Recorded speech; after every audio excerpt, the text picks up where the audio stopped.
When I was younger, I was very active in the water. My dad got me into swimming when I was really young. Yeah, it wasn't really I saw diving and wanted to do it. It was I loved diving from the poolside into the water as a swimmer. And I was very active. I did lots of gymnastics, so lots of jumping, lots of spinning and stretching and being flexible and active. So my parents, so my mum actually took me when I was younger to Crystal Palace. They came to my school as an induction day and thought that I was really flexible and strong. So we did the two-hour journey to Crystal Palace, which at the time was extremely lengthy and took a lot of my day. But yeah, so I think I was just good at it and I really enjoyed it. So I thought I'd pursue it. It was sort of just a hobby at first.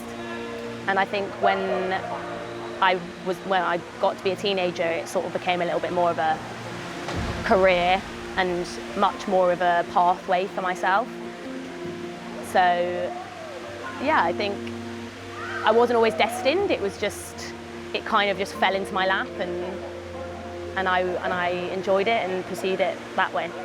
Yeah, so I moved to the Aquatic Centre in Stratford after the 2012 Olympics. And that was obviously such a milestone and a monumental moment for London and for myself as a young person. I'm very local to the Olympic Park, so the 2012 Olympics was definitely something that I was aspiring to and was looking at. So I think from then when I watched the 2012 Games, that was something I knew I wanted to do. I knew I wanted to be an Olympian. Whether that was with diving or whether it was some other sport, I knew that it was something that I definitely wanted to achieve. But obviously Tokyo, COVID was an extremely hard battle to fight. With my previous coach, David Jenkins, he saw a talent in me, and he was my advocate. He was someone who always put me first and knew that I had it in me and knew that I could go that far. So to be able to go to an Olympic Games with him was just so special, regardless of the result, regardless of the COVID Games, which were tough. Getting to experience that with him was just like such a big experience for me, and such a great memory that I will always have. And I think, again, I wouldn't have been able to feel the high that I felt in Paris if I hadn't had that really hard low in Tokyo. Obviously I didn't perform the way that I knew I could, but yeah, not having felt that, the devastating feeling that I didn't achieve what I wanted to do, and I didn't show the world what I could actually achieve. And I think you have to have that balance, right?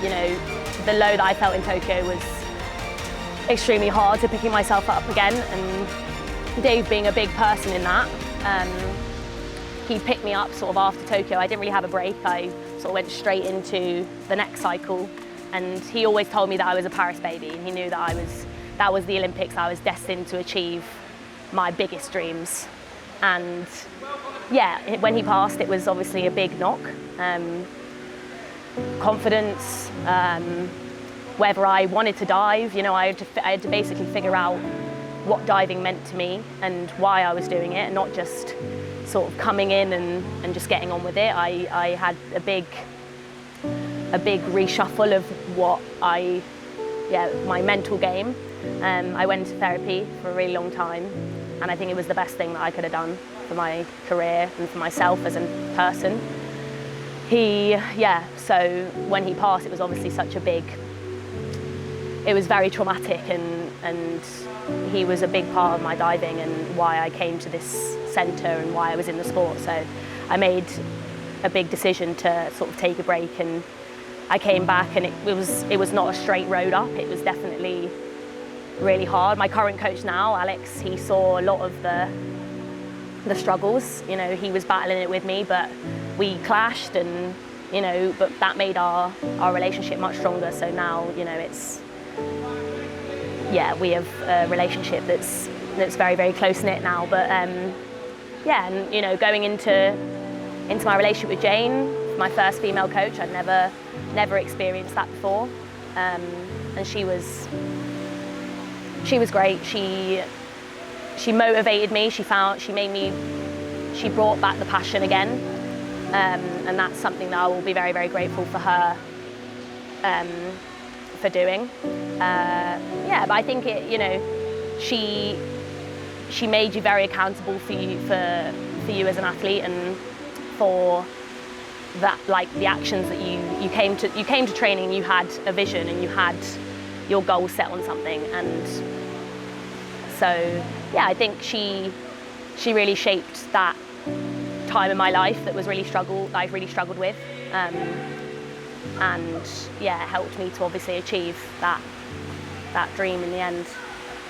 It's still something that I definitely don't, I do believe it, but I think it's still such a shock that we did that. But not that we weren't capable of it, but just that that's the reality. Yeah, me and Yaz's relationship, we go way back. You know, we competed together in synchro even in like 2017. So when we were really, really young, when we were babies, actually was with Tom and Dave. So Dave was my coach at the time, and so that relationship's really, really close to my heart.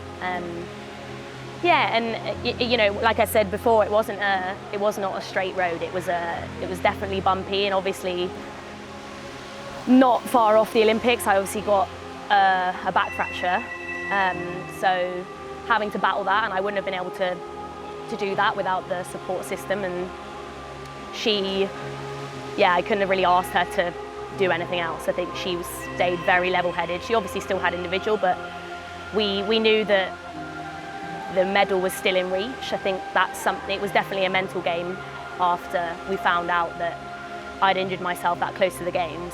It was definitely a mental game. And yeah, I still went to Sheffield, even though I couldn't really do any dives. And that community there is very welcoming, and that's something that I'll always sort of look forward to going and doing. And her coming here, vice versa. I think, yeah,